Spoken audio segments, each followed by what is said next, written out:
coordinadores donde trabajamos, Huáscar, Su, que la van a ver en la puerta, y otros colegas más entre Cochabamba y La Paz, que era un poco para tratar de generar un espacio de discusión política.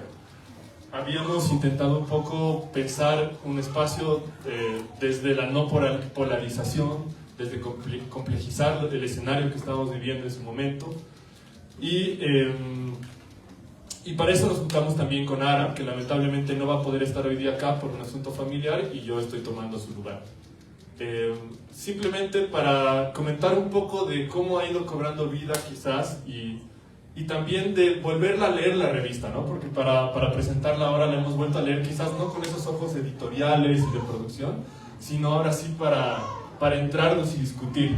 Y ahí había un par de cositas que a mí me llamaban mucho la atención, que creo que han ido saliendo en la revista y que se plantean como algo que creo que es de una construcción de las autoras y los autores que estamos acá, que es un poco esta disputa entre la política de lo micro, de lo pequeño, de la vida, de los espacios autogestionados, con una política más macro, digamos, ¿no? Una política de partido, quizás una política más institucional. Y creo que eso es algo que ha salido de la revista, y que leyendo la revista ustedes van a poder ver que es una tensión, y creo que es una tensión irresuelta, ¿no? Es una tensión que está en constante, está ahí, está para que la pensemos, para que la discutamos en estos momentos, ¿no? También les quería comentar un poco de el nombre, Enclave Salvaje. Es algo que lo hemos discutido mucho con Huáscar, con Ara, con otras personas. Y con Huáscar lo hablábamos ayer después de la presentación en el Alto, que para nosotros es un poco una apuesta quizá a mirar a otro lado, ¿no? O sea, todo eso que se le ha dicho salvaje en la historia, y pensar quizás qué otras respuestas nos puede dar en este contexto, ¿no? Quizás es una forma abreviada de decir, pero va por ahí. El dossier temático de esta revista, del número 2, el número 1 se centraba sobre la Amazonía. En este caso es sobre Santa Cruz y el agronegocio, ¿no? Pero además queríamos también darle un énfasis distinto, porque no podemos, y menos aún hablando desde Santa Cruz, desde las alturas, desde La Paz, reducir a Santa Cruz solo al agro, ¿no? Hay muchas cosas que están pasando ahí, son muchas historias las que hay que contar, y un poco eso es lo que pretende hacer la revista, y es profundizar y contar más historias. Y también es un poco una reivindicación de pensar por qué es necesario hablar de Santa Cruz hoy en día desde lugares que no son Santa Cruz, ¿no? Y creo que ha salido esto, por ejemplo, en la presentación ayer, es algo que lo vemos en las noticias, es algo que lo vemos en el contexto actual. Santa Cruz es un lugar, es un espacio, no sé, es una sociedad, es parte de Bolivia, pero es un lugar del cual claramente está determinando qué pasa con Bolivia, ¿no? Y creo que en ese sentido es muy importante que lo podamos discutir desde todos los ángulos posibles y desde todos los lugares de Bolivia, ¿no? Y esa era un poco nuestra propuesta, quizás más política, al decidir hablar de Santa Cruz en este tomo. Ya para comenzar, quiero darle la palabra a Magalí Bianca Copa Pavón. Ella, como ya les he comentado, ha escrito el primer tomo de la revista. Ella es doctorante en Derecho, maestra en Derechos Humanos, abogada, ex dirigente estudiantil, investigadora, activista aymara, miembro del colectivo Chicha. Trabajó en la unidad de descolonización del Tribunal Constitucional Plurinacional, la Defensoría del Alto del Pueblo y la Alcaldía de la Ciudad del Alto. Muchas gracias, Magalí, y va a ser súper lindo escuchar qué te ha generado esta revista y cuáles son tus pensamientos. Hola, muy buenas noches. En principio, agradecer al equipo de Centro de Estudios Populares, a Huáscar por la invitación, a todos los brillantes participantes que hoy tengo el honor de compartir esta mesa. Justamente yo llegué a Bolivia apenas esta mañana, entonces ha sido para mí pues también muy interesante no solamente releer el texto en el transcurso del viaje, sino también de alguna forma conectarme digamos con todas las palabras, las experiencias que pues nos narran los autores en esta segundo revista de Enclave Salvaje, ¿no? Bueno, la primera idea que a mí me llamó la atención de lo que rescato de las lecturas es que, bueno, muchas formas de dominación, desde la dominación jurídica, porque soy abogada, hasta la dominación patriarcal, colonial, se instalan en la vida cotidiana, ¿no? O sea, todos los días realmente vemos cómo se reproducen nuestras relaciones, en nuestro trabajo, en nuestras formas de, incluso en los espacios colectivos que formamos parte, ¿no? Y creo que justamente esos son los lugares donde se genera la resistencia, ¿no? Y una de las cosas más potentes con las que yo he conectado con las diferentes lecturas tiene que ver justo con esta idea de, bueno, que siempre se maneja, pero que no se profundiza en función de nuestros contextos, de nuestra experiencia, que es el tema del cuidado, ¿no? En general, siento que es diferente entender cómo los procesos personales, los procesos cotidianos, son lugares donde se catapultan el primer espacio de lucha y resistencia, ¿no? Yo hablé mucho con muchas dirigentes de la ciudad del Alto, y Estela me decía que la primera vez que se volvió dirigente fue cuando pues, decidió desobedecer los mandatos tanto comunitarios como familiares, ¿no? O sea, de esa rebeldía, de ese doloroso momento en el que dices, pues ya, basta, y te pones de cara a la situación de defensa colectiva y armar estos espacios de articulación desde donde te encuentras, ¿no? Justamente el testimonio, la entrevista con Sandra, pues nos da justo esta voz de articulación entre mujeres desde el trabajo de la artesanía, desde la posibilidad de enfrentar no solamente lo que vivimos cotidianamente, sino lo que sentimos a partir de lo que son nuestras, no sé cómo decirlo, nuestros dolores intergeneracionales, ¿no? Como con los abuelos, pues con todos nuestros ancestros. Y creo que ahí es como mucho cómo entendemos, cómo cada vez convivimos con ese dolor, ¿no? Convivimos con ese dolor. Entonces siento que a diferencia del anterior número, este libro, este texto, se conecta mucho con esa resistencia que surge de la vida cotidiana, que surge de lo que podríamos decir psicosocial, de la parte emotiva, y que a partir de eso enuncia un contexto local, un contexto inclusive nacional y global, ¿no? Y creo que esa es el gran contribución de este número. Y bueno, también una segunda cosa que me parece importante es ver que muchos procesos de creación institucional, voy a decir, porque muchos de los artículos, por ejemplo el de Susan, habla mucho sobre cómo las comunidades han ido construyendo formas de organización de instituciones que resultan ser no solo contestatarias al Estado, sino generar espacios de negociación, de disputa respecto a los objetivos territoriales y de derechos que tienen los sectores. Para ser más concreta, me llamó mucho la atención esta idea de un extractivismo en el segundo artículo de David, que justamente habla de estas tensiones entre lo que es la agenda territorial de los pueblos, que cotidianamente se articulan en función de todas estas historias de despojo, desde la cuestión pues de la plata hasta llegar al tema del litio en el Salar de Uyuni, a construir una idea desde el territorio de cómo encaramos esos procesos. Y en ese sentido, para mí, todos estos años que se ha repetido muchas veces la idea del Estado plurinacional en mi ejercicio y también corroborando con los trabajos que presenta esta revista, encuentro y dialogo con esas experiencias en las que las cosas se construyen de alguna forma en dos agendas, ¿no? Y creo que uno de los artículos lo traduce bien. Una puede ser la agenda de la dependencia extractivista, que pues no solamente es una agenda nacional, local, que está aterrizada en las situaciones que viven los pueblos, las comunidades, en los territorios, sino también en la cuestión de cómo esto está trascendiendo a nivel global, ¿no? Esta agenda global, que está muy cerca de decir, por ejemplo, lo que pues, significan estos acuerdos internacionales que tienen los estados, lo que implica la desregulación normativa. Y la otra agenda, que bueno, en el Estado plurinacional se ha llamado la agenda de vivir bien, que tiene tiene una tensión en sí misma. Una, la narrativa indigenista o neoindigenista del Estado, pero otra es la forma en cómo determinados actores que han enfrentado situaciones de violencia, de derechos colectivos, pues han entendido ese Estado plurinacional. Y creo que aquí es muy importante referirme a las entrevistas que ha hecho el equipo de CES a diferentes dirigentes, dirigentas, actores, ex autoridades originarias de diferentes espacios desde el oriente y el occidente del país. Y creo que ahí muestra pues cómo esta construcción de lo plurinacional ha venido de la mano de luchas concretas que han exigido pues dar realidad a ese proyecto, que es diferente a la construcción de lo que significaría ser indígena o del indigenismo estatal que se ha generado desde el gobierno del MAS pues en las últimas décadas que hemos pasado, ¿no?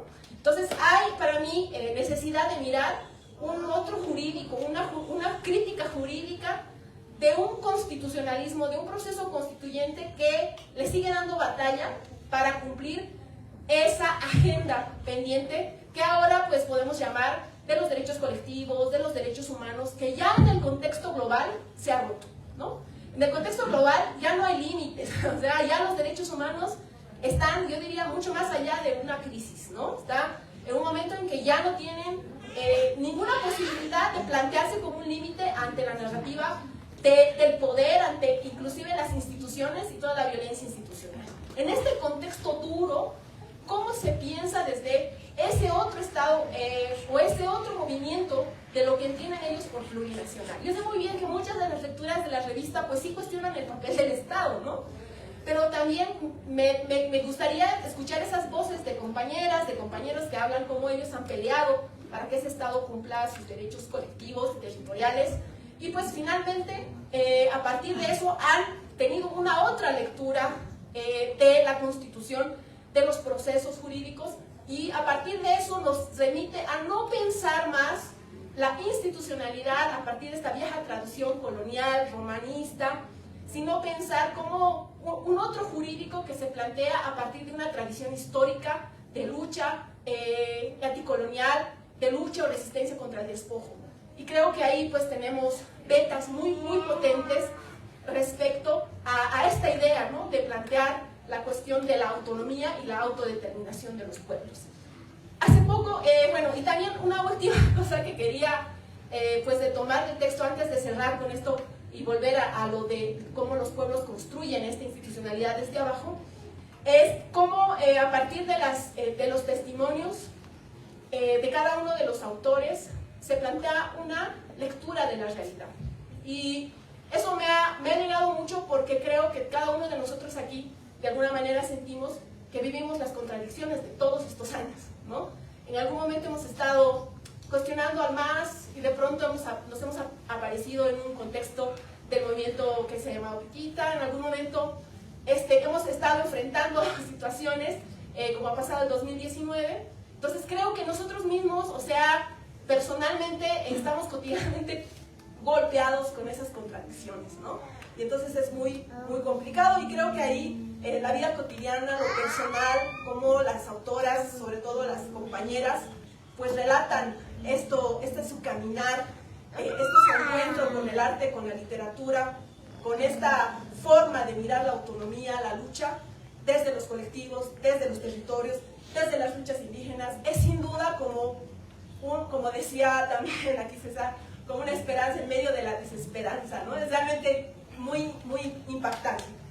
Y bueno, en este sentido creo que una estrategia es dejar de individualizar esas luchas con actores como pues el conocidísimo Evo Morales o con el mismísimo Malku, y pensar tal vez eso a partir de lo que implica su articulación a las diferentes a organizaciones o colectivos donde surgen estos procesos de resistencia. Y bueno, lo que a mí me ha gustado es encontrar en estos días un texto del año 2007 que es una especie de transcripción de las actas de la participación del Malku en un encuentro que se llama América Profunda en México, ¿no? Yo estoy estudiando allá, entonces leerlo al Malku en ese encuentro que fue en diciembre del 2003, cuando él todavía era secretario ejecutivo de la Confederación, hablar de la Asamblea Constituyente, hablar de la Agenda de Octubre, me hizo pensar, y también en diálogo con los autores, cuán importante es recuperar esas agendas y cómo pensarlas desde un contexto actual en donde vemos de alguna manera repetirse esas contradicciones. En el primer texto de la revista encuentran cómo conectar los puntos, cómo conectar las memorias de resistencia, la memoria política del 2003, versus lo que está pasando ahora, que es un ejercicio parecido que hemos encontrado en el primer texto en relación al 85 y lo que está pasando ahora y todo el discurso de la crisis, ¿no? Entonces, a mí me parece fundamental tal vez juntar esos hilos y empezar a pensar, y entonces releerlo al Malcu del 2003 para pensar ahora, me ha resultado algo muy enriquecedor, y quiero terminar con una cita que él dijo en ese pequeño texto que leí y que, bueno, también vamos a publicar a través de los grupos donde participamos, una especie de compilación de este encuentro para circular la palabra del Malcu con ustedes a través de las redes sociales. El Malcu nos dice, él estaba hablando justo de cómo pensar las luchas, y lo hablaba en un sentido que creo que aquí como se sintetizan mucho las ideas que nos han planteado los autores. Dice, también han existido rebeliones y levantamientos grandes. Por ejemplo, el caso de Zárate-Vilca, cuando salieron todos los huilcas, ¿no? O sea, como que cuando su muerte pasó, en realidad surgieron más huilcas. Es como hoy, que hay Malcus por todas partes, ¿no? Lo dice el 2006. Entonces, esta voz me hace pensar en todos los Malcus que estaban liderando el movimiento reciente contra el decreto, contra los decretos de este gobierno, y pues a mí se me hizo muy interesante ver esta movilización de Malcus, ver cómo las comisiones de bloqueo en la parte andina, sobre todo en La Paz, hacen posesiones de su directiva, no solamente recordando a líderes como Tupac Katari y Bartolina Sisa, sino a Felipe Quispe, justamente retomando que el juramento sea en nombre también de este gran líder, pero es de una dimensión organizativa, concreta, política, en medio de un conflicto social. Y cómo el Malcu estudia el conflicto en el 2003, no como justamente que ahí viene la contranarrativa contra la actual ley que quieren sacar de bloqueos, de pues criminalizar la protesta, pues ahí encontramos muchas luces respecto a esto. Y entonces es también importante la voz testimonial, es una estrategia de lucha, y creo que esa es la contribución de este número, que es importante dialogar con esos testimonios, no en un sentido solo de escucha, sino también de cómo a partir de esos testimonios somos capaces de construir contranarrativas, de construir agendas que vayan nutriéndose, no empezar de cero, porque ya hay ahí muchas cosas que nos han dejado para pensar este presente tan difícil, tan duro, y creo que pues el Malcu, al decir que no es él, no soy yo, sino son miles de Malcus o muchos Malcus que se están haciendo, surgiendo a partir de todas estas situaciones difíciles, pues nos hace pensar justo eso. Y finalmente, la voz de las mujeres, me ha parecido importantísimo resaltarla, no solamente la de Sandra, la de Marcela, la de muchas otras, que han estado presentes en cómo han enfrentado en diferentes etapas estas situaciones de crisis económica, política, social, desde sus espacios de lucha, ¿no? Yo siento que ha habido mucha participación de mujeres, he escuchado mucho la voz de las mujeres en esta movilización, con mucho más contundencia, claridad, y eso realmente me hace sentir mucha esperanza respecto a cómo se está generando ese tipo de resistencia, porque realmente la lucha es de doble partida, ocupa todos los espacios, y ahí sí me parece muy interesante amplificar esta participación, este protagonismo, ¿no? Obviamente no quiero cerrar porque hay muchos otros movimientos y colectivos, pero sí me parece importante destacarlo, ¿no? Sobre todo por lo que he visto en la movilización en el campo rural de la parte andina, sobre todo. Pues ahí a mí me toca contribuir ahí. Me ha parecido que ayer en el Alto estaba muy rica la discusión respecto al Oriente. Hay muchas otras lecturas del Oriente que yo, la verdad, me han parecido muy enriquecedoras, en particular la lectura de La Chiquitanía, que realmente es una lectura muy interesante, y por supuesto también de estas otras contranarrativas, ¿no? Como el ecologismo justamente subordinado que plantea Cuya y otros compañeros en el texto. Los invito a leer. Para mí ha sido muy enriquecedor pues dialogar desde también todo lo que estamos viviendo, con lecturas de una fase pues electoral, pero que sin embargo nos hacen eco en el presente. Muchas gracias.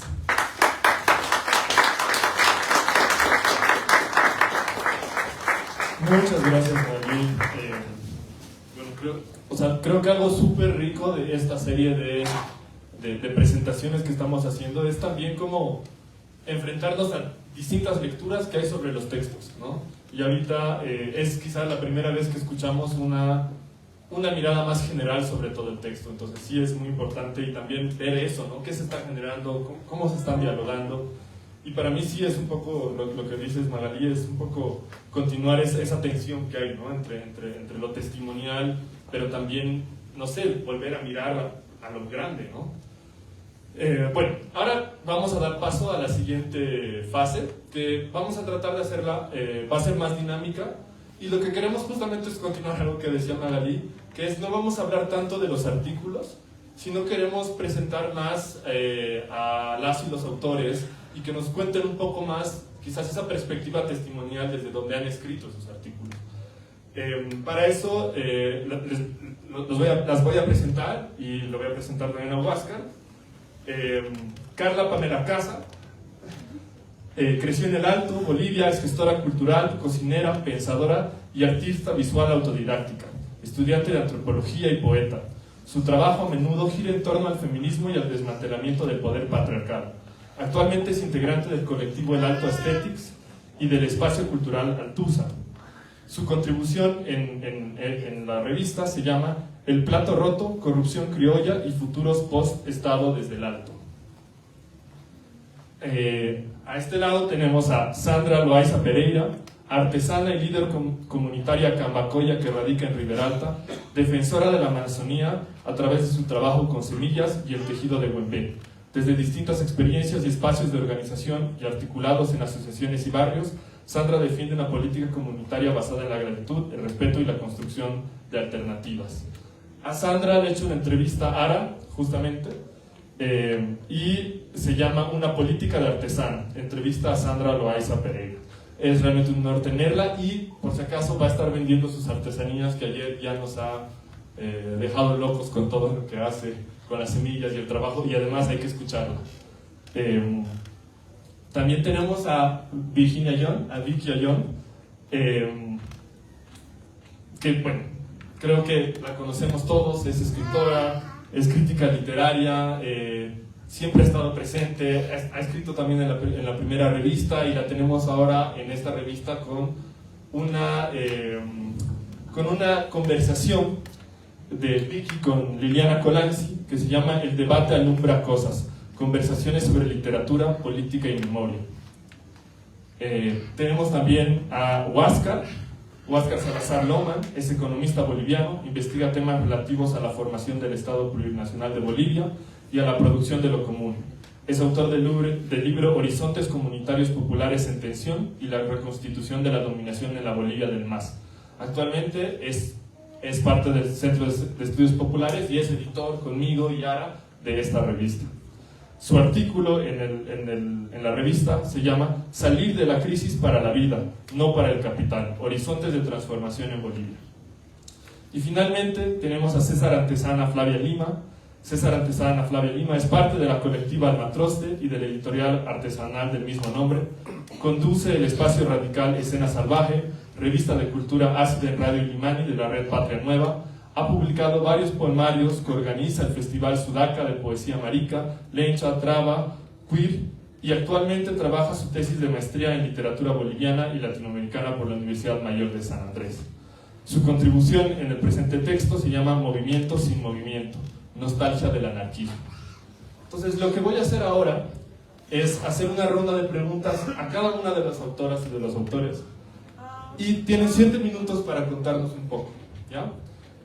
Ara creo que ya les ha pasado las preguntas antes, entonces las conocen un poco, y de ahí voy a hacer una pregunta general, la segunda parte a todos, y ahí nos vamos a, bueno, presentamos, abrimos también la exposición que tenemos ahora de fotografías, y nos vamos a disfrutar un poco más con la fiestita. Una pregunta, ¿nos vas a hacer Primero la ronda de preguntas a cada uno. la general? No, primero es la individual. ¿Ya? Bueno, más o menos el orden que hemos escogido con Ara es justamente partir de quizás las historias más testimoniales de la revista, para ir pasando quizás a las personas que han escrito y tienen esta mirada más macro, y de esa forma también un poco dialogar y continuar con esta tensión que decíamos que hay en la revista, ¿no? Entonces quiero comenzar haciéndole algunas preguntas a Sandra. Evidentemente aquí no vamos a poder abordar todo lo que nos cuenta Sandra en su entrevista, pero hay algunas preguntas que quizá, y esto también viene de Ara, que había preparado esto, que nos gustaría como que nos cuentes y ahondes un poquito más, ¿no? Y era partir de qué es vivir una vida donde tú no verás lo que estás creando, como los árboles que siembras, esas semillas que dejas ¿para quién? ¿No? Para el futuro. ¿Puedes contar más sobre esta filosofía de tu experiencia? ¿Qué mundos promueve el hecho que el descanso y el trabajo se parezcan y cómo la selva nos enseña sobre la importancia de esta misma relación, la del descanso y el trabajo? Muy buenas noches a todos los presentes, por escucharme, por invitarme a compartir un poco de mi historia y traer un poquito, pequeña parte de lo que es la Amazonía, de lo que es mi región, mi pueblo, mi monte, mi selva, mi Chaco y también mi trabajo, ¿no?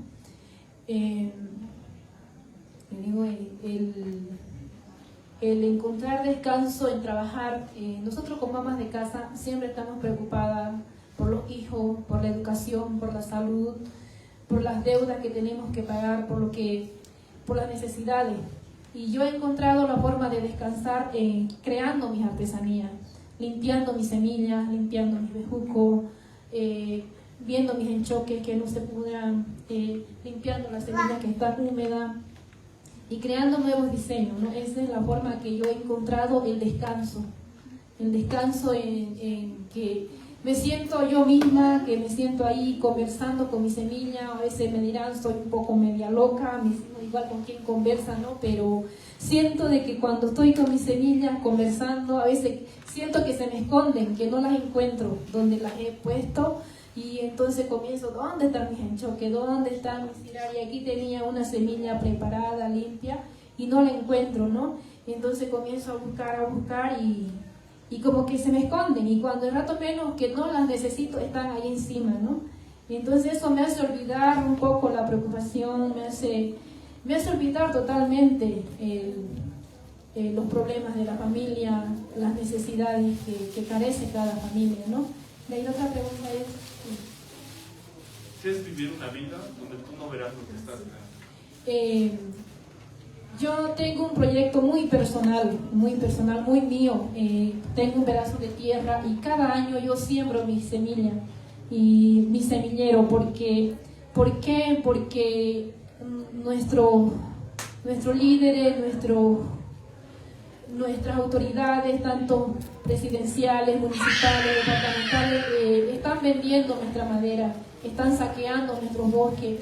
Y al saquearnos, al vender, no se llevan solo una madera, se llevan mucho más, se llevan nuestros enchoques, nuestros zululus, se llevan toda nuestra semilla. Entonces yo trato de cada año sembrar 5 plantas, 10 plantas, las semillas que puedo rescatar, las voy sembrando en mi lugar, ¿no? Y he dicho, no, yo sé que no lo voy a aprovechar, yo sé que no lo voy a cosechar, pero estoy dejando, porque un árbol tarda entre 15, 20 años en producir, ¿no?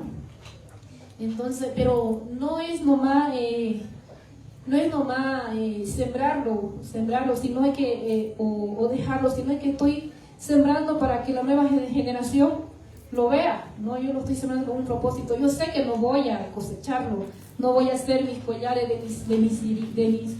mis cirari, de mis zululos, no los voy a aprovechar, ¿no? Entonces eso lo siembro como una nostalgia, pero sé que van a venir otras artesanas como yo que estoy dejando ahí sembrado.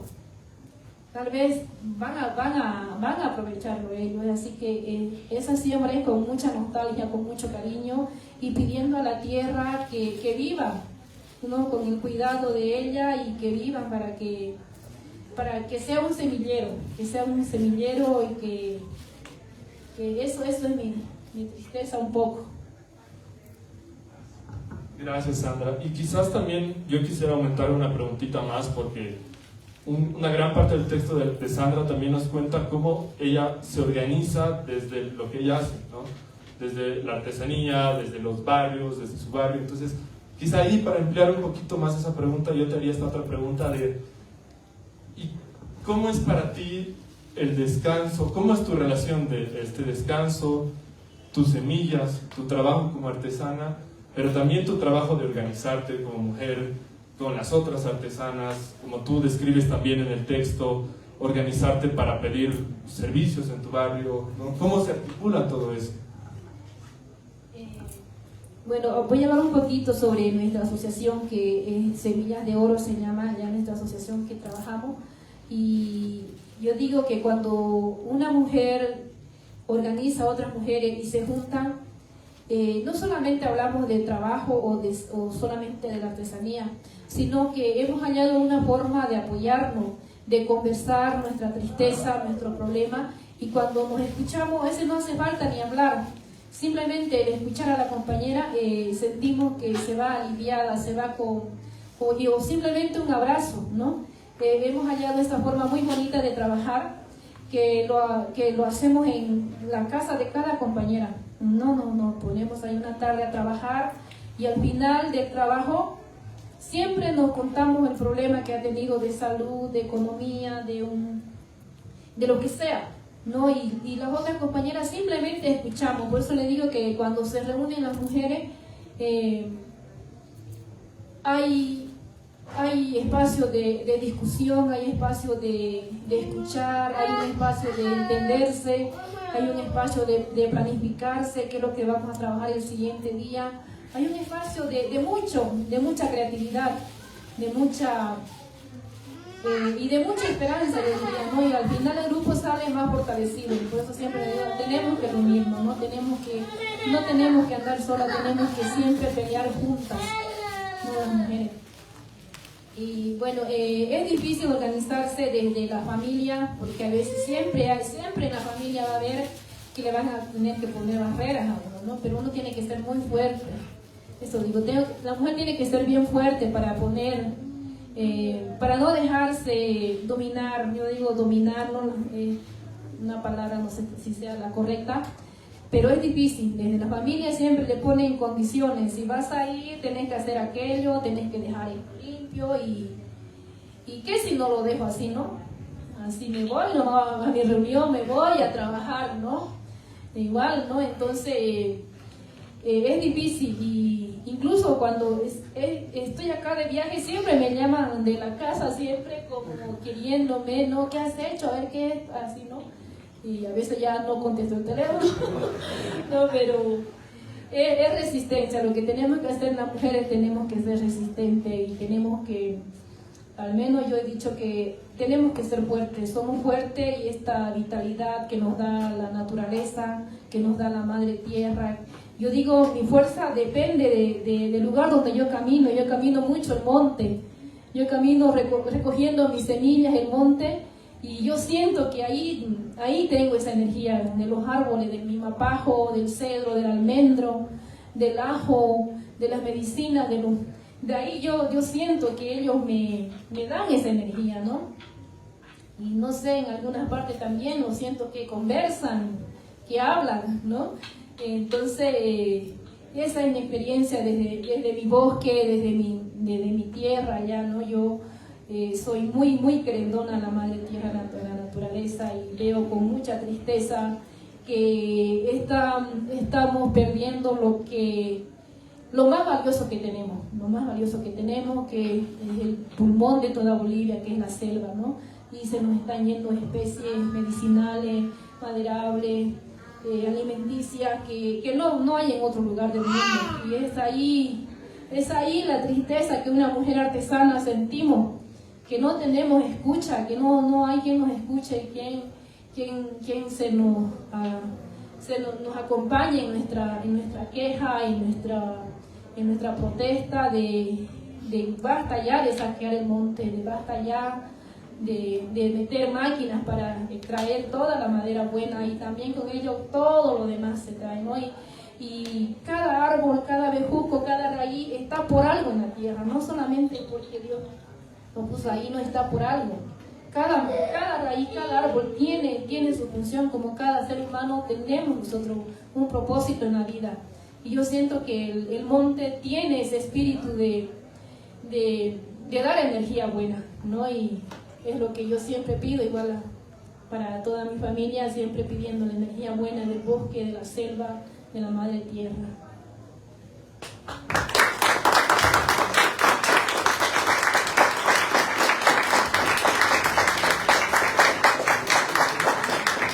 Muchas gracias, Sandra, y muchas gracias también por traernos un pedacito y contarnos, y bueno, ya van a ver las artesanías.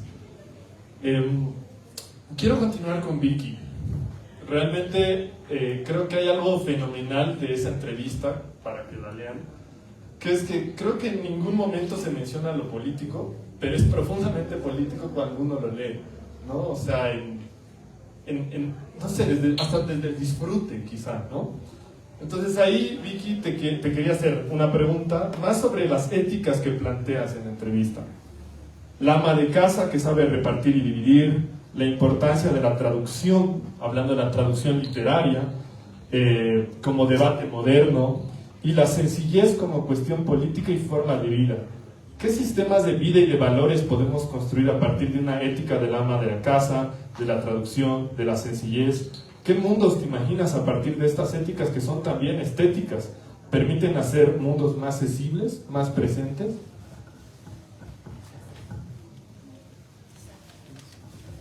Gracias. Buenas noches. Bueno, esas preguntas las ha contestado Sandra. Como las amas de casa podemos, desde una reflexión, vivencia de lo que hacemos, poder tener una ética.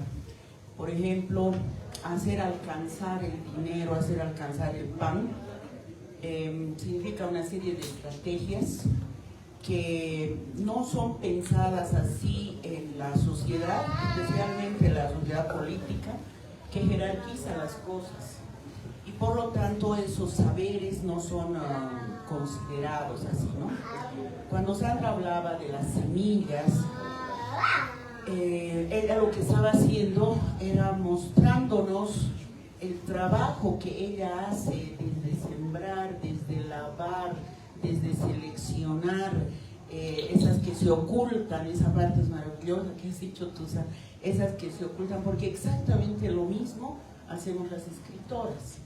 Sembramos palabras, seleccionamos, se nos ocultan, y eso hay que hacerlo junto con la casa, junto con hacer alcanzar el dinero, pero yo sé que en una sociedad como la que vivimos suele también jerarquizarse, creer que el escritor es diferente al artesano. Pues no. Cuando estamos entre artesanos, uno de la semilla y otro de la palabra, sabemos que todos vamos a llegar al momento de trabajar cosa por cosa, palabra por palabra, semilla por semilla. Y eso crea unas éticas que Sandra también lo dijo, podemos reconocer entre las mujeres. Hay una sensibilidad ahí que la otra vez estaba hablando de desenredar. Las mujeres solemos tener muchas lanas en la casa. Tiene que ver con nuestra ética también de reciclar cosas. Cuando una chompa se rompe, no la botamos, la desatamos y tenemos un montón de lanas. Y una de las cosas más hermosas que hacemos las mujeres es desenredar entre todas y charlar y hablar, ir desenredando, desenredar. Puedes hacerlo sola, pero en colectivo siempre es mejor. Y una parte importante del desenredar la lana es el silencio.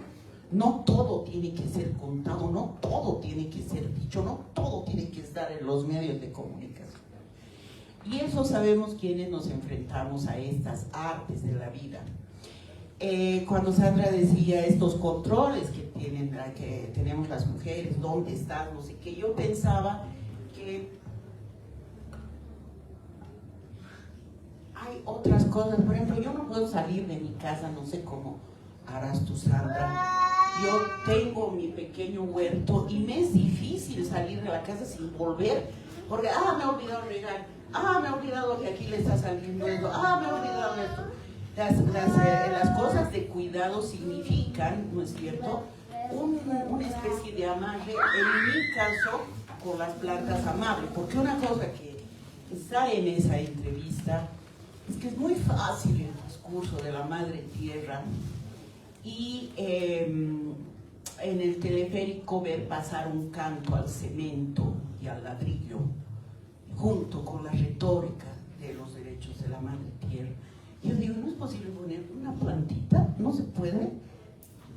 ¿Por qué esa distancia tan grande? Tal vez por eso en la casa que yo tengo, que no es nada grande, tengo un pequeño huerto que para mí esa sí es una cuestión de salvación, para no hablar de cosas que no hago, para no tener una doble moral. Yo digo, bueno, claro que creo en la madre tierra, por supuesto, pero habrá que tener una cercanía a eso, porque si no es muy fácil hablar, ¿no? Es exactamente lo mismo que los movimientos sociales cuando tú no eres movimiento social. Entonces, a veces estos discursos de que hablan de los movimientos de los vecinos, por ejemplo, pero tú no estás en tu movimiento de tu casa, de tu barrio, ¿no? Esas son las distancias que luego empiezan a hacerse, ¿no? Que no comparto. Y en esta entrevista con Liliana hablamos de eso, de nuestras éticas, nuestras estéticas, que tienen que ver con todos estos aspectos. Gracias.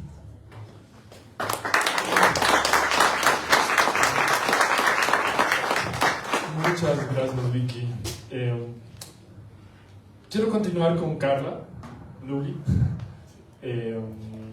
Hemos escogido este artículo al medio porque creo que es una excelente transición en todo esto que nos han contado, digamos, Sandra y Vicky, quizás de esta necesidad de lo cotidiano también, ¿no? Y de la coherencia en lo cotidiano. Y el trabajo de Carla, de Luli, es realmente su propio viaje, ¿no? Su propio viaje quizás de querer entrar en discusiones que a ella le interesan, desde lo político, desde el activismo, desde distintos espacios. Entonces creo que es la persona ideal para contarnos estas tensiones, ¿no? Tus tensiones propias como tu propia vivencia de Luli, con tus vivencias en todos estos espacios que uno no los controla, ¿no? Y que creo que eso queda muy claro en tu texto. Entonces a mí me gustaría, si pudieras profundizar quizá en las preguntas vitales, éticas y políticas que pueden hacerse, por un lado las clases medias, por otro las clases obreras urbanas y los grupos que viven también en la ruralidad para crear un plato que no esté roto, citándote, ¿no? Además, más allá de la clase identidad, ¿piensas que es posible hacer preguntas en común? Es decir, en este país, ¿te parece posible lo común a pesar de las diferencias, conociendo las tensas divisiones y violencias históricas? Buenas noches a todos y a todas. Bueno, voy a empezar. Reparación, ¿no? Creo, para mí es bien importante como generar las condiciones para crear un diálogo entre la paz y el arte para empezar, ¿no? Y después pienso mucho entre el campo y la ciudad, cómo generamos las condiciones para hablar con el campo, los urbanos, las urbanas, ¿no? Para mí es muy jodido esta transición que tiene que hacer una persona que migra del campo a la ciudad y que se encuentra con un lugar que lo juzgan, que lo rechazan y perpetúan ahí todo su dolor, ¿no? de todo el pasado. Y he pensado justamente esto en colectivo, en el Art Aesthetic sobre todo, cómo hacemos una fiesta para recibir a las personas que migran del campo a la ciudad, ¿no? Y que no se sientan solos. Cómo les damos tal vez, no sé, un conjunto de ropa, comida, para que inicie su nueva vida aquí, ¿no? Intentando cosas. Y también para romper la idea de ese sueño americano, ¿no? A mí me preocupa mucho porque, para empezar, ningún agricultor recibe un salario, ¿no? Como tal del Estado, a pesar de que hay ciertos beneficios que el Estado le da. Y aquí, como la compañera nos dice, ¿no, Sandra? No hay ningún beneficio. O sea, yo ahora me encuentro en una experiencia donde mi tía ha vuelto al campo después de 40 años y está empezando, digamos, ¿no?, a ejercer de una forma sofisticada, digamos, de nuevo hacer la agricultura, de nuevo la crianza de los animales, y la ciudad no le ha dado mucho, ¿no? Ahora recién está viviendo tranquila, en dignidad, con sol que le llega, o sea, un cuarto con una ventana que aquí en la ciudad no podía tener, ¿no? Entonces, ¿cómo vamos a hablar de preguntas en común, ¿no? Si no queremos entender a ese otro que no vive en la ciudad, que no come nuestra comida y que también nosotros que no comemos la comida que ellos comen porque lo tenemos que ultra procesar para que se vea sofisticado, aesthetics y todo eso, ¿no? Entonces hay esas rabias generadas, ¿no? Por eso también yo creo que el Alto no quiere ver a la ciudad, digamos, ¿no?, como tal, a esa diplomacia, a ese no sé, lo burgués, digamos, ¿no? No queremos ver, nos da rabia. Hay también una situación de la buenitud que hay en la ciudad, que todos tenemos que ser educados, y es algo que yo critico mucho, ¿no? Porque como la gente que viene del campo, que tiene que trabajar, que está en constante alerta, estrés, va a tener una actitud amable, te va a sonreír y todo eso cuando hay mucho dolor adentro, ¿no? Y eso también es político, totalmente político, que no te responda de una manera buena, ¿no? Lo hemos visto con este tema de que las señoritas de La Paz no querían sentarse con las cholas en los minibuses, ¿no? Esta experiencia que nos cuentan las polleras libertarias, ¿no? Con el tema de las señoras aquí en la ciudad de La Paz. Las señoras de pollera eran bien sucias, ¿no? Entonces hay todas esas cosas que se me vienen a mí a la cabeza para generar las condiciones. ¿Qué hace la gente de la ciudad para recibir a la gente del campo? Para mí es una preocupación muy importante, porque ahorita esas son las cosas que nos hacen ignorar, digamos, sobre las luchas que hay en los campos, en la selva, en el altiplano, sobre el tema de la minería, ¿no? Por eso ignoramos. Para nosotros es bien fácil ignorar y decir, ay, pero son sus luchas, ¿acaso vivimos allá? Todo el tiempo, ¿no? Como que la gente, igual, mis tíos, mis primos, ¿vos acaso vives allá? ¿Por qué te preocupas por eso, digamos, no? Y luego después se enteran de que no tenemos agua, como ha pasado aquí en La Paz hace unos años, o que la basura, digamos, no quiere recibir esta comunidad, entonces nosotros tenemos un montón de basura en nuestra casa. Entonces esas cosas, ¿no? Para mí no hay diálogo si no hay una reparación, si no se piensa una reparación de la ciudad con el campo, ¿no? Para mí eso es bien urgente. Gracias.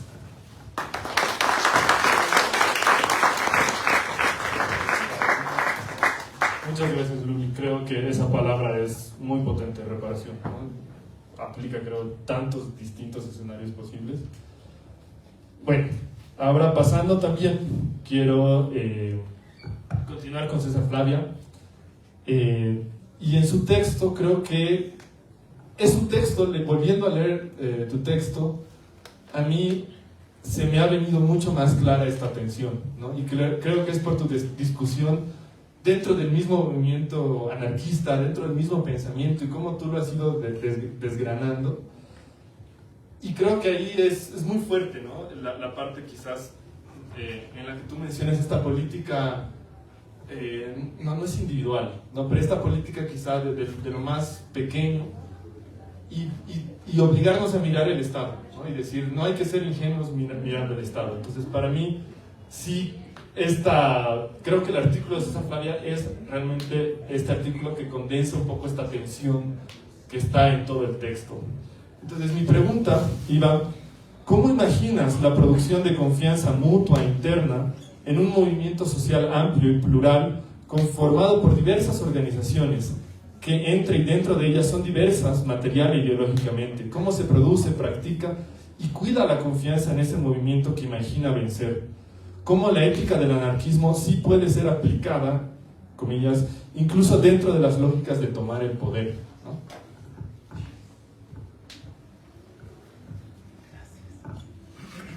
Hola, buenas noches. Muchas gracias por la invitación a poder conversar. A mí me gustan mucho estos espacios en los que hay tanta gente y tan bellos acompañantes aquí adelante.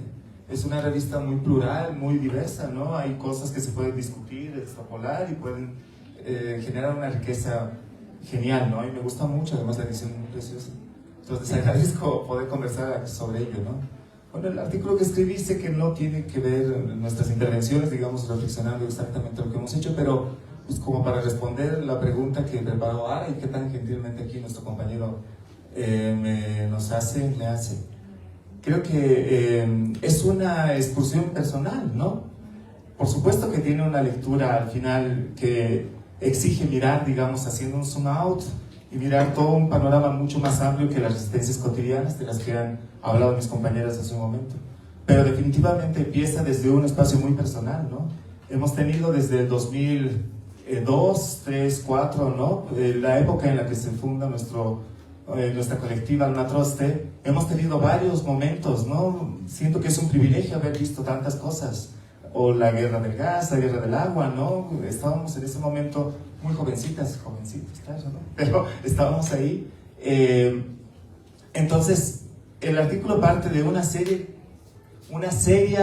cuestionante que nos hacemos en principio mi colectiva y luego yo personalmente a partir de esa militancia que se declaraba inocentemente anarquista. ¿Ya? Siento que ese anarquismo, digamos, al menos teóricamente, ¿no? Y hablo de nuestra experiencia muy particular en esos años con esos grupos con los que teníamos mucha relación y coorganizábamos muchas cosas.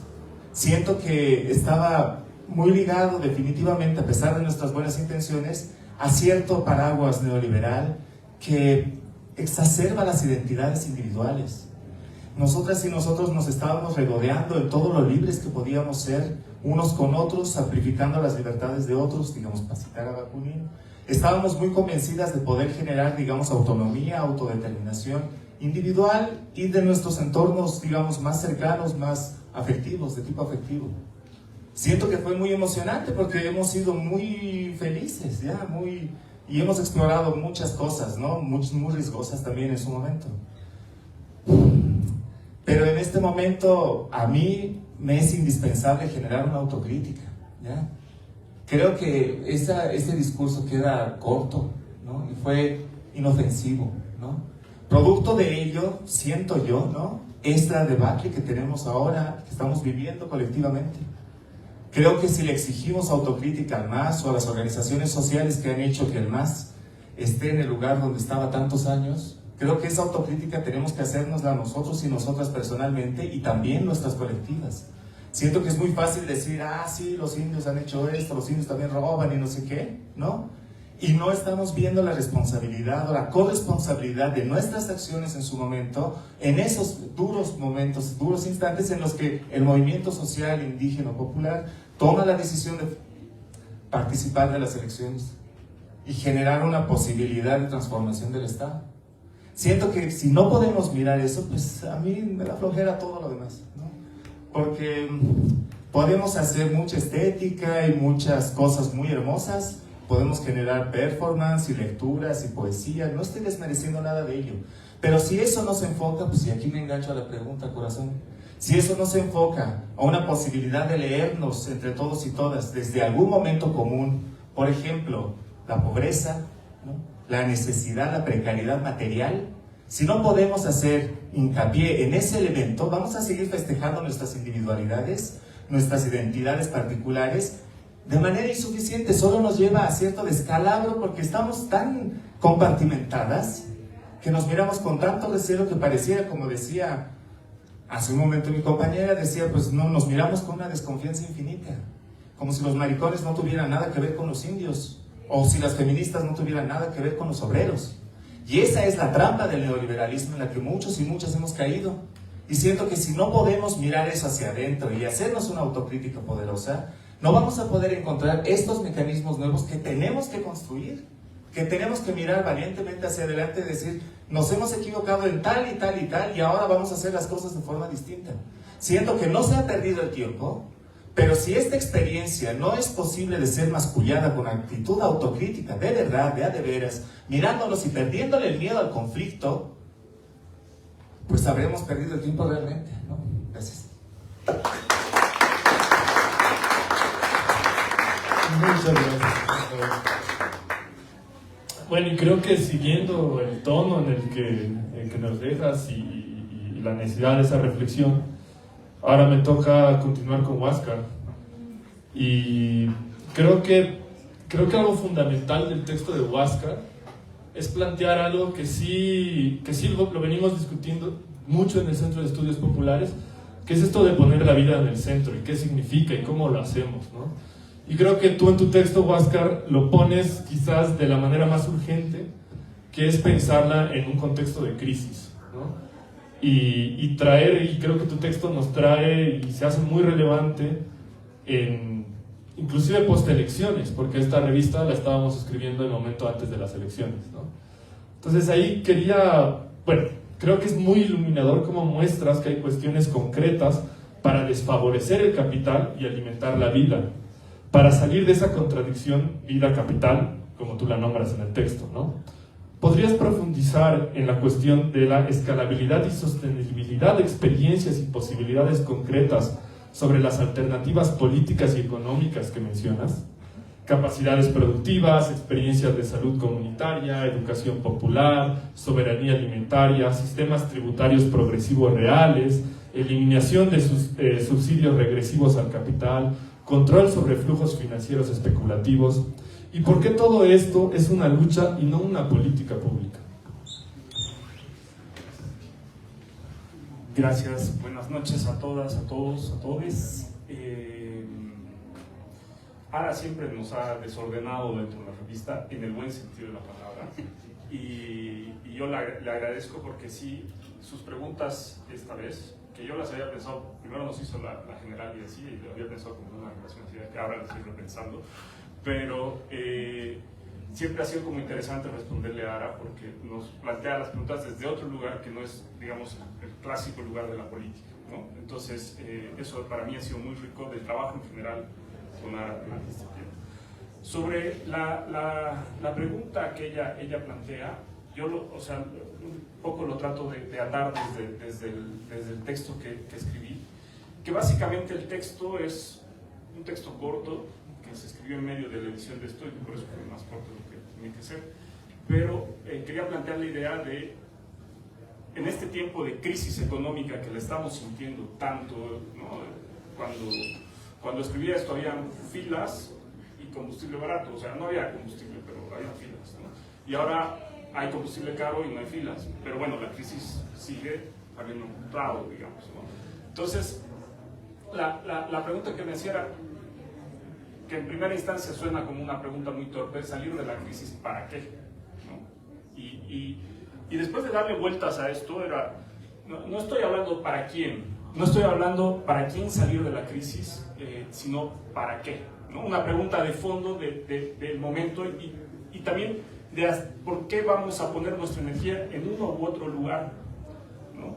Yo creo que hay una intención firme de salir de la crisis, pero la pregunta que hay de fondo es salir para el capital o salir para la vida, ¿no? Y que no es una pregunta trivial, porque salir para el capital es la manera como estamos empezando, entre comillas, a salir, ¿no? O sea, se reorganiza todo el aparato público, nos ponen una serie de medidas, que a ver cuál llega hasta dónde más, ya nos han tirado el gasolinazo, venían otras más, se frenaron, van a venir después, se va a caer el gobierno, va a venir otro que nos va se reorganiza la vida, como vimos que pasó hace 40 años en este país con el 21060 y entra un modelo neoliberal durante unos años que nos tiene en una situación de no crisis, porque el neoliberalismo no era de crisis, pero sí de precariedad absoluta y también de depredación, que esa es una variable que creo que está en todos los textos, eso también lo hablamos con José ayer, o sea, la variable ambiental. No solamente tenemos que pensar en la fuerza de trabajo, sino en la vida no humana de nuestro territorio, ¿no? Y ahí esa es un poco la pregunta que pongo sobre la mesa, ¿no? Y entonces, ¿realmente estamos apostando a salir de la crisis para la vida? Hay una agenda, como decía Magali Bianca, sobre la crisis, una agenda que vaya más allá de simplemente recomponer las condiciones del capital que nos den cierto bienestar económico, pero mientras tanto Branko Marinkovic sigue siendo el gran rico de este país junto a otro conjunto de personas donde el 1% de este país es dueño del 29% de la riqueza que se produce. Entonces, ¿queremos salir de la crisis así? Esa es un poco la pregunta, ¿no? Y bueno, las respuestas son, si no queremos eso, a ver cuáles son las respuestas concretas, ¿no? Y una de las respuestas concretas, por ejemplo, es, o sea, el Stasi, que esperemos que llegue a más rato. Pero bueno, ahí está, él nos explica muchas veces, que cuánto pagan de impuesto los agroindustriales por hectárea, ¿no? Que no es ni $3, entonces, al año, ¿no? Entonces, pongamos un impuesto de $50, $500 al año. Vamos a ver cómo nos llenamos de plata en el Estado y se acaba el 80% de la agroindustria, porque no son rentables, porque los subvencionamos, porque destruyen todo, ¿no? Pero, ¿qué tenemos que hacer para poner $500? Tenemos que hacer una movilización igual que la que se hizo ahora con bloqueos o más grande. Hace muchos años que no vemos, pero sí había, yo cuando era chico y cuando decías el 2003, había movilizaciones profundas en este país contra los transgénicos. Hemos perdido esa capacidad de movilización, por ejemplo, para poner una agenda popular clara sobre la agroindustria que tenga impuestos $500, a ver quién queda, ¿no? Entonces, construir agendas desde abajo para mí es lo más esencial. O sea, saber qué queremos antes de quién lo va a hacer allá arriba me parece más importante, porque generalmente quien lo hace porque los que deciden qué quieren lo van a imponer. Y por eso digo que es una lucha. Eso. Gracias.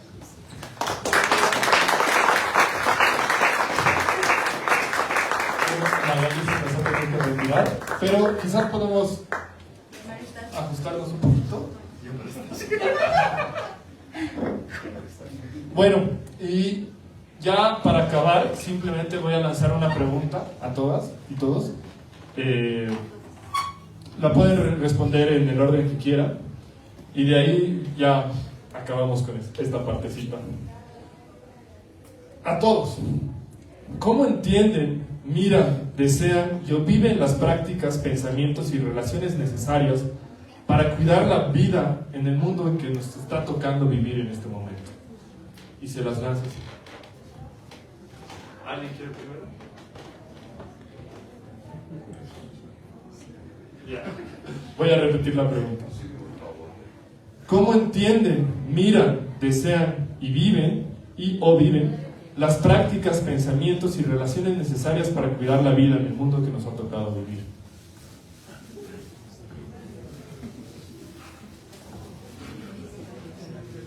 Les damos unos minutos para que lo piensen. El mundo que nos ha tocado vivir está en colapso. Es un colapso económico, es un colapso político, es un colapso social, es un colapso ambiental. Yo creo que tenemos que aprender a vivir en este momento de colapso del mundo, que es también un colapso del capital, por supuesto. Pero la resolución no es como los colapsos del siglo XIX o el siglo XX. Por lo tanto, yo no sé si incluso esas agendas de abajo que decías tú, Oscar, son las que ahora permitirán responder a eso. Yo creo más bien que estamos viviendo en un momento en que hay que reconocer que hay otros seres que nos van a sobrevivir. Las cucarachas nos van a sobrevivir. Y lo mejor que podemos hacer es volvernos el mejor compost para estos seres que nos van a sobrevivir. ¿Por qué? Porque ya basta de la soberbia humana. Hemos construido este mundo desde la soberbia de lo humano que dice así hay que hacer, por aquí hay que ir, así hay que ir. Y aquí estamos.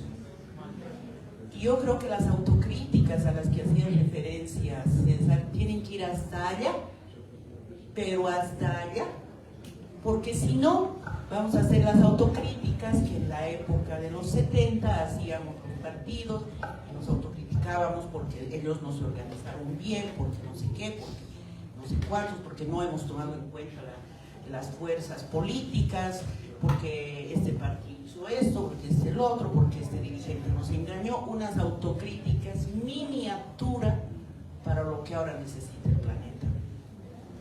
necesitamos empezar a quitarnos esa soberbia y empezar a vivir una vida interespecie, ya no solamente con las plantas y con los animales, más allá, por supuesto, del mascoterismo.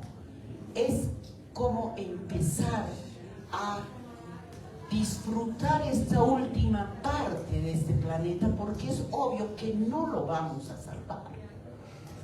Y por lo tanto, imágenes de modernidad, como esta, por ejemplo, de en la ciudad se vive mejor, o sea, tengo mi nostalgia del campo, pero en la ciudad se vive mejor. Esas son las discusiones que tenemos que hacer. Desurbanizar las ciudades, monstruos que hemos construido, pero que nos encanta vivir en la ciudad. Los que hablan del campo, muy pocos se irían a vivir al campo. ¿O por qué no se van? No entiendo. Pero sí creo que hay que desurbanizar las ciudades. Tenemos que destecnologizar. No quiere decir salirse del internet, pero tenemos que pensar lo que está detrás de todo el discurso tecnológico. Hay un movimiento, sí, anarquista. Los movimientos anarquistas no son definitivamente, no se intencionan con el Estado, esto es lo principal. Y son movimientos, siempre han sido movimientos micropolíticos, para tomar la responsabilidad, sí, individual, pero social, para apoyar a los del TIMNIS, pero en ningún caso querer liderar la lucha del TIMNIS o decirle por dónde tienen que ir. El anarquismo siempre ha sido una retaguardia activa. Y no se vale hablar del racismo sin dar la vuelta y decir, ¿y yo cuán racista soy? ¿Está dentro de mis deseos el amor con un indígena, pero de a de veras? Y si no, pues reconocerme como racista y tratar de reflexionar eso, curar eso, tratar menos del discurso que de la ética. Y entonces las tareas que hay que hacer tienen que ver también, por ejemplo, yo estaba recordando de este movimiento bellísimo de adolescentes, que también aquí hay los luditas, chicos de 12, 13 años que no tienen celular, tienen teléfono, pero no celular. Y los más preocupados son sus papás. ¿Por qué no tienes celular? Estás fuera del mundo. Y estos chicos más bien leen, hacen skate, están allí en las plazas. Eso es muy resistencia. Bueno, tal vez desde el punto de vista de ese sería muy individual que no toque el poder, pues yo creo que sí toque el poder. Las mujeres hacemos un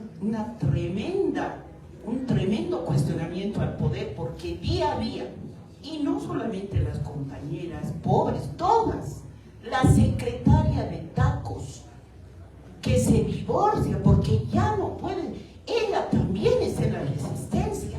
Hay que ampliar estos conceptos y prepararnos para hacer este tipo de vida más ética, con hacer lo que dices, hacer lo que, porque si no, no se vale. Y entonces me parece que cuando tú preguntas qué hacer, yo respondería desde esta mi forma de ver: desurbanizar, destecnologizar, descomplejizar las relaciones sociales. Nos ponemos a pensar cómo nuestros hijos los llevamos de aquí a allá porque allá está el mejor colegio. ¿No es mejor que los hijos estudien en el barrio? Pero no, como es la modernidad, ¿no? Entonces que vayan a que el colegio de allí, no sé qué, no sé cuál. Y luego hablamos de los movimientos sociales, no se vale. Yo reclamo vivir con una ética más cercana a esto. ¿Qué es individual? Claro que es individual. Pero solo desde esa ética se puede ir hacia una ética, se puede reclamar otra cosa. Creo que me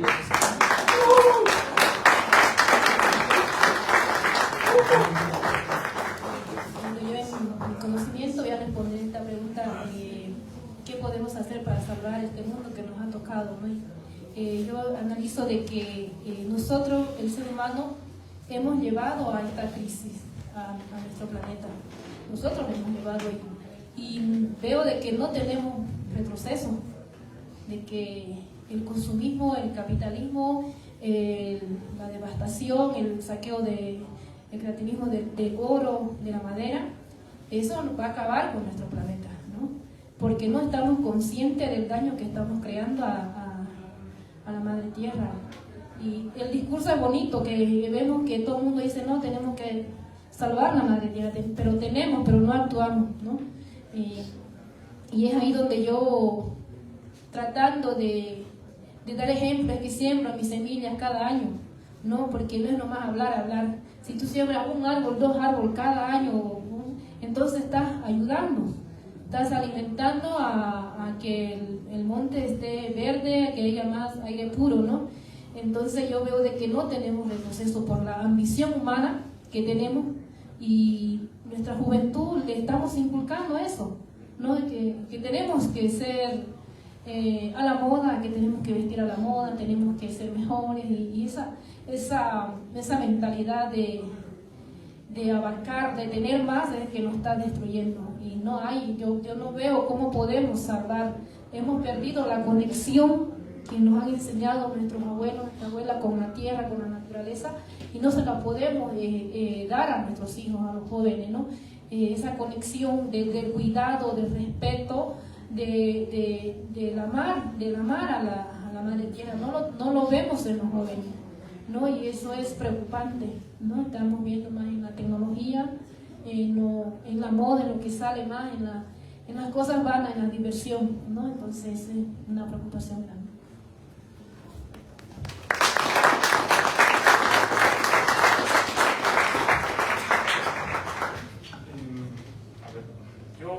Para esta pregunta, que me pareció muy difícil, la verdad, porque no estaba nada fácil, me he dado el trabajito de escribir algo que se llama hacerse cargo, ¿no? Que es un poco qué hacer, qué pensar en este tiempo. Ara nos pregunta cómo entendemos, miramos, deseamos y vivimos las prácticas necesarias para cuidar la vida. Quisiera responder desde una idea que hemos venido trabajando con una colega, Lucía Linsalata, o sea, con ella hemos trabajado este texto, pero después también lo hemos llevado con otras personas allí en México, donde yo vivía mucho tiempo, y que tiene que ver con algo que es aparentemente sencillo, pero no lo es: hacerse cargo. Digo aparentemente porque, si lo pensamos bien, hacerse cargo es hoy una de las cosas más difíciles, y no porque nos falte voluntad, sino porque vivimos en un mundo que sistemáticamente nos separa de nuestra capacidad de responder colectivamente a los problemas que enfrentamos. El capitalismo no solo explota y devasta, obvio que lo hace de formas cada vez más brutales, sino que además nos enajena de algo muy básico: la posibilidad de hacernos cargo entre varios de lo que nos pasa. Bolívar Echeverría llamaba esto la enajenación de nuestra politicidad, de esa capacidad humana de dar forma a nuestra vida en común. El capital necesita que no podamos hacernos cargo, que dependamos de sus mediaciones: el mercado, el salario, el Estado, el consumo, para resolver lo más elemental. Mientras más dependemos, menos podemos. Y aquí hay algo importante: nosotras, nosotros, nosotres también estamos dañados. No se trata de imaginar que quienes queremos cuidar la vida lo hacemos desde un lugar intacto. Habitamos un mundo dañado con cuerpos y vínculos que también crujen, dice Yayo Herrero.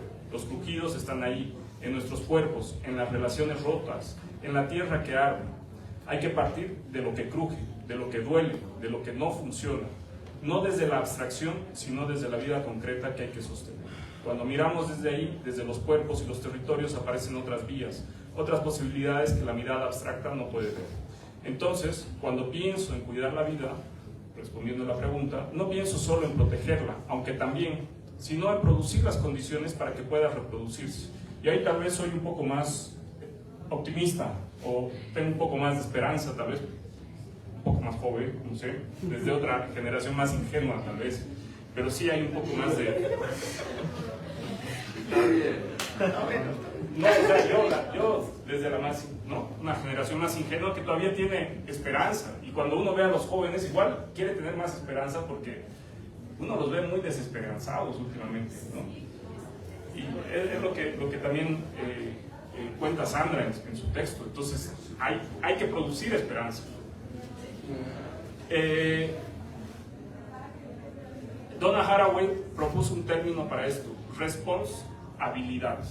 No responsabilidad como carga moral individual, esa trampa que nos dice que cada quien debe resolver solo lo que el sistema produce como problema de todos, sino como habilidad de responder, de construir respuestas entre varios, sin esperar salvadores, sin delegar en representantes la posibilidad de generar lo que necesitamos. Hacerse cargo en este sentido es un verbo colectivo. Es lo que hacen las mujeres del Valle Alto de Cochabamba, con quienes trabajamos ahí desde el Centro de Estudios Populares, cuando hartas de la sequía y de la exclusión deciden perforar un pozo y gestionar el agua entre ellas y producir un vínculo comunitario. Es lo que hacen los compañeros del Salto en Juanacatlán, en México, lo que estudiaba mi colega Lucía, cuando en un territorio envenenado por la industria deciden regenerar la tierra y sembrar lo que ellos llaman árboles guerreros, árboles que defienden lo que queda. Es lo que hicieron e intentan hacer muchas comunidades amazónicas cuando en las ruinas del sistema cauchero tejieron nuevas formas de vivir con el bosque y no contra él. Y es posible también en la ciudad, incluso en contextos donde el tejido comunitario parece más frágil, lo hacen quienes arman ollas populares en los barrios, quienes sostienen espacios culturales autogestivos, quienes tejen redes de cuidado entre vecinos. No hace falta ir al campo o a la comunidad idealizada para encontrar estas prácticas, aunque por supuesto que también están ahí con una densidad histórica enorme. Ninguna de estas experiencias es perfecta. Todas están atravesadas por conflictos, por las violencias que el mundo inscribe en nuestros cuerpos, por la fragilidad de lo que se construye a contracorriente. No se trata de romantizar, pero en ellas late algo fundamental: la posibilidad de poner la reproducción de la vida en el centro y no la acumulación del capital. Son semillas de otros futuros posibles de los que nuestro presente ya está preñado. Esto es lo que podemos entender como producir común. Y quiero ser claro en algo: lo común no es un programa ni una utopía, no es un partido, por favor.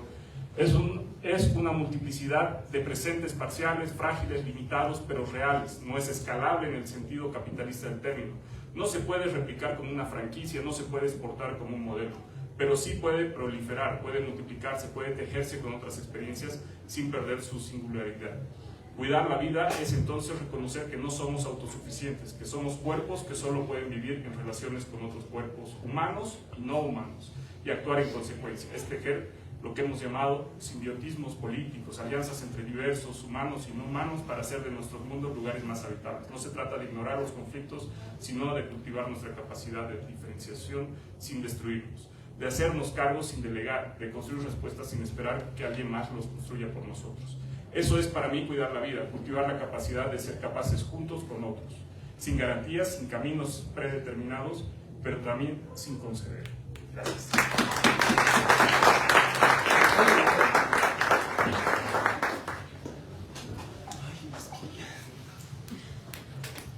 Qué bueno, densa pregunta, ¿no? Así dura. Pero yo agradezco la posibilidad de, pues, compartir un par de ideas, de discutir otras.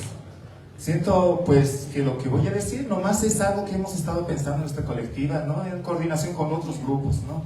Nosotras como colectiva Matroste somos parte de Cultura Viva Comunitaria, ¿no? Una serie de experiencias, de centros culturales, etcétera, ¿no? Grupos que trabajan en los territorios donde viven, ¿no? Entonces tratamos, digamos, de hilarnos a este tipo de experiencias muy ligados al autocuidado, al cuidado, digamos, del territorio, vecinal, etcétera. Además de otros grupos, ¿no? A ver, creemos que hay que tener mucho cuidado con el discurso de la culpa. No es lo mismo nuestra responsabilidad que la responsabilidad del idiota de Elon Musk, ¿no? No es lo mismo la responsabilidad de los países del sur que la responsabilidad de Estados Unidos, su actitud imperial más reciente, o el genocidio que está llevándose a cabo en Gaza, pues por manos asesinas de Israel. Creo que decir que todos y todas, la humanidad en general, es culpable de todo lo que está sucediendo, es reducir esto peligrosamente, peligrosamente. El responsable de esta debate, de esta crisis generacional, esta crisis social, política, económica, etc., es el capitalismo, no es el ser humano. Hay muchos grupos humanos hermosos, como los que nos trae aquí Sandra contándonos, que saben convivir con la naturaleza, que saben tener equilibrios con ella. No podemos decir que todos somos culpables, ni echar a la basura a la humanidad. Para nada, ¿no? Me parece muy peligroso, muy conservador, muy peligroso. Ahora, muchas gracias por la posibilidad de la precisión, querida Vicky. No estoy hablando yo de pobres per se, estoy hablando de lucha de clases, hermanas y hermanos. No es lo mismo una feminista que vive, digamos, precariamente porque está militando y tiene que lidiar con un marido golpeador, que una feminista buena onda de ONG, por más buena onda que sean, hermanas queridas. No es lo mismo. No es lo mismo para nada decir las feministas, los indígenas, los maricones y las... Ok, entonces creo que ahí tenemos también que hilar fino, y a lo que yo estaba yendo, a partir del trabajo que tenemos con nuestra colectiva, es tratar de mirar esta otra lucha que tenemos, que no es solo la lucha identitaria de los derechos del LGBT, los derechos de las mujeres, los derechos indígenas, los derechos de los animales, etc. Es los derechos de los seres humanos, los derechos que nos impulsan, digamos, a trabajar a partir de la lucha de clases. No, hay dueños del capital. En la revista, la mitad de la revista está hablando de cuánto se depreda a partir del gran dinero que ponen estos empresarios privados, que son la causa de la deforestación en el Amazonas. No son grupos como los de nuestra hermana Sandra. Eso tiene nombre y apellidos, y generalizar me parece muy peligroso. Ahora, siento que, claro, cuidar la vida definitivamente tiene que ver con actitudes personales, compromisos personales. Pero esos compromisos personales no van más allá de nada, sino pueden tejerse a otras realidades, a otros hermanos, a otras hermanas, a otros grupos que están trabajando. Nosotras hemos aprendido a la mala. El 2019, cuando hubo el golpe de Estado y los piquitas estaban rondando esta ciudad, nosotros y nosotras en el Alma Troste nos dimos cuenta que la mitad de la gente que iba ahí pues estaba del lado opuesto a donde estábamos nosotras. En ese momento empezamos a decir qué es lo que está sucediendo con nuestro propio activismo, con nuestros propios discursos, con nuestro propio rollo de celebrar la fiesta a partir de cierto underground, etc. Hasta ahí tenemos que mirar críticamente la cosa, en eso estoy de acuerdo con Vicky. Hasta allá, mucho más allá. Hasta en el amor libre, ¿no? Un facho puede estar cogiendo todo lo rico que quiera, también, ¿no? Eso también hay que mirar. Ahora, esa autocrítica nuestra que hemos sufrido y nos ha dolido profundamente, y como siento que a la mayoría de esta sala nos ha costado rupturas dolorosísimas con gente que queríamos, muy dolorosas, es lo que nos ha impulsado a tejernos a otros grupos, a ceder la posibilidad autárquica de nuestra colectiva, a poner en debate lo que estamos diciendo y a decir, si esto dice la mayoría, pues esto hacemos. Porque pareciera que ese tipo de democracia, que de la que son parte nuestros movimientos sociales, nuestros grupos indígenas, etcétera, todo lo rico que a mí me parece que reivindico, ¿ya? Que reivindico profundamente, lleno de esperanza, como decía aquí Huáscar, que reivindico y que creo que por ahí va la cosa, eso pareciera que a nosotros no nos toca. Ah, pues ahí sí somos ciudadanas, ¿no? Ahí sí somos ciudadanos individuales, a mí no me dice nadie qué hacer. No, pues ponte a la altura de tus hermanos y hermanas. En eso también estoy de acuerdo con Vicky. Haz militancia dentro de tu barrio. Nosotros hemos tenido experiencias amargas, pero vivimos en un barrio complicado. Pero ahí estábamos también. Creo que estos temas pues, son de largo discutir. Pero a mí me encanta la posibilidad de hacerlo valientemente, sin temor a enojarnos los unos con los otros. Otra vez, como en mi primera intervención, no le tengamos miedo a este conflicto, a discutir. Es indispensable. Y tengamos certeza de que todos y todas aquí estamos discutiendo con el corazón en la mano.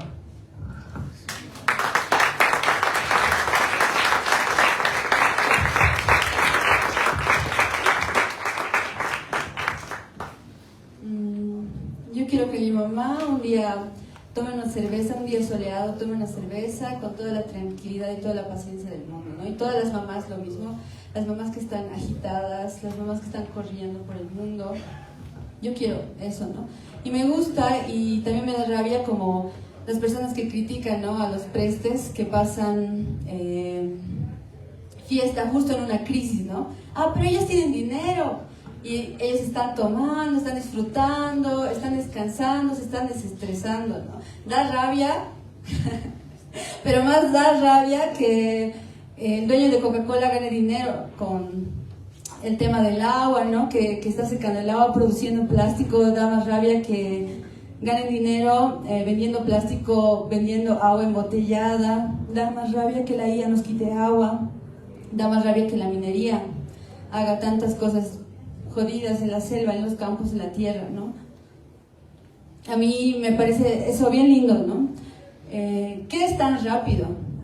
Que aumente un 0 en la cuenta de los blanquitos. A mí me da mucha rabia eso, ¿no? Como, ¿qué es tan rápido? Porque todo está muy rápido, todo es muy rápido. Y les voy a contar una experiencia que he visto también en la historia, ¿no? Esto de Todos Santos. Antes, Todos Santos, el duelo se vivía un mes, ¿no? La momia se paseaba si se investiga, bueno, yo les invito a que investiguen en Todos Santos, y ahora solo son 2 días, ¿no? Y eso me parece genial, como que los afectos se vivan de forma colectiva, ¿no? Todos Santos es toda la familia, hablan de esa persona querida, la memoria se activa esos 2 días, discuten las cosas que tal vez han sido malas o ríen de las cosas que han sido buenas, ¿no? Y hay todo ese tiempo para vivir ese afecto. Hoy día no, hoy día es muy rápido, hoy día es contacto cero, ¿no? Y después te sanas y qué sé yo, y todo es muy rápido, porque tienes que estar listo para trabajar, tienes que estar listo para las cosas que te van a hacer exitoso individualmente, ¿no? Todo es muy, muy rápido. Y por eso, como ya es tan rápido, yo ya me siento una persona de 180 años, así. Entonces, eso es muy jodido, ¿no? Porque obligan a crecer a mucha gente y eso es lo que también nos hace tropezar. Gracias.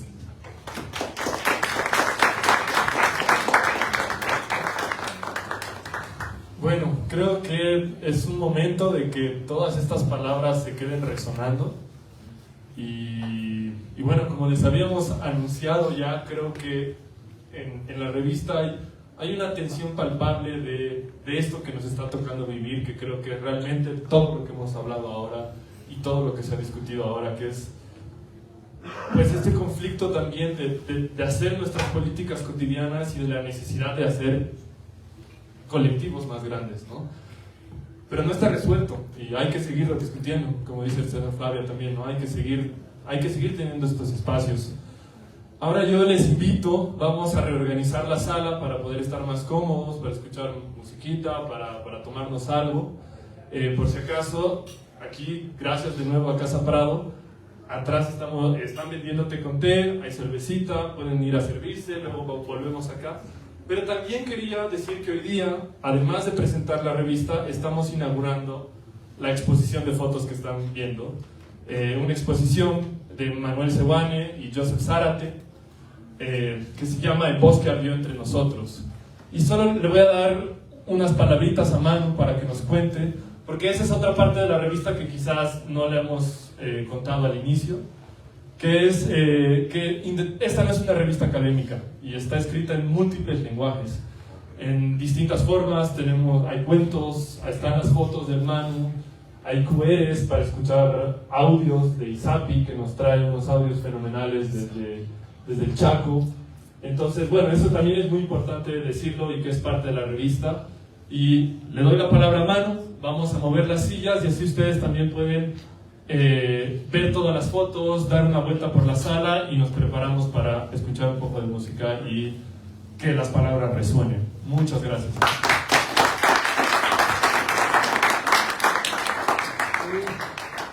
Bueno, así rapidito, agradecerles, ¿no? Es un orgullo, es un placer ser parte de una revista que trata estos temas, ¿no? Como decía el José, desde lo académico, pero también abriendo un espacio a otros lenguajes, ¿no? Yo desde la foto, pues intento, no sé, no tengo de alguna manera el privilegio de hacer esto y de poder mostrar cosas. Estamos inundados de imágenes absurdas, banales, no sé, todo el tiempo.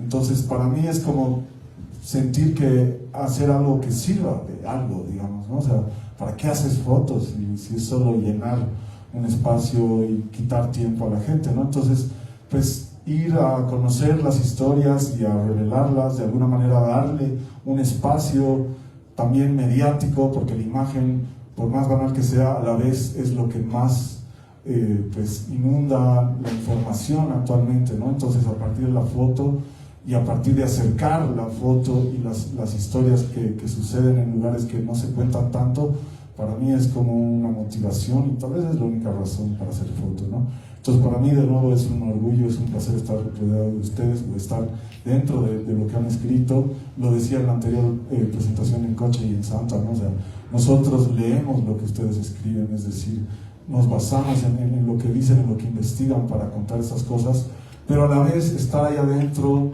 es otra cosa, ¿no? O sea, no es académico, sino es escuchar a José Leigue, que vive del bosque, y decir, es que claro, yo hago manejo forestal y el incendio obviamente ataca primero eso, ¿no? O escuchar a Fabio Poma, el bombero, interpretar el fuego como un monstruo con cabeza, con brazos, y como algo tan, digamos, no sé, abstracto, explica mejor que nada cómo el fuego afecta a los incendios, ¿no? Entonces, de nuevo, muchas gracias a Casa Prado por el espacio, y bueno, espero que estas fotos también sí les acerquen desde otro lugar a las historias y tal vez empaticen un poco, ¿no? Saber que tu casa se va a quemar en cualquier instante y tener que estar 30 días defendiéndola, eso es algo muy duro y que no vivimos, entonces tal vez desde la imagen nos hace pensar un poquito y en el fondo pues reconsiderar lo que decían todos ustedes, ¿no? ¿Qué hacemos nosotros? ¿Cómo nosotros podemos o afectamos en esto, ¿no? Eso, mil gracias.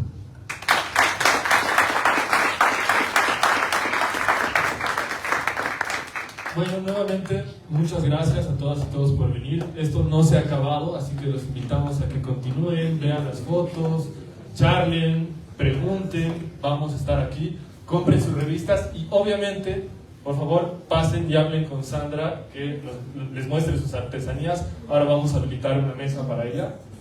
Y bueno, muchas gracias. Con eso cerramos.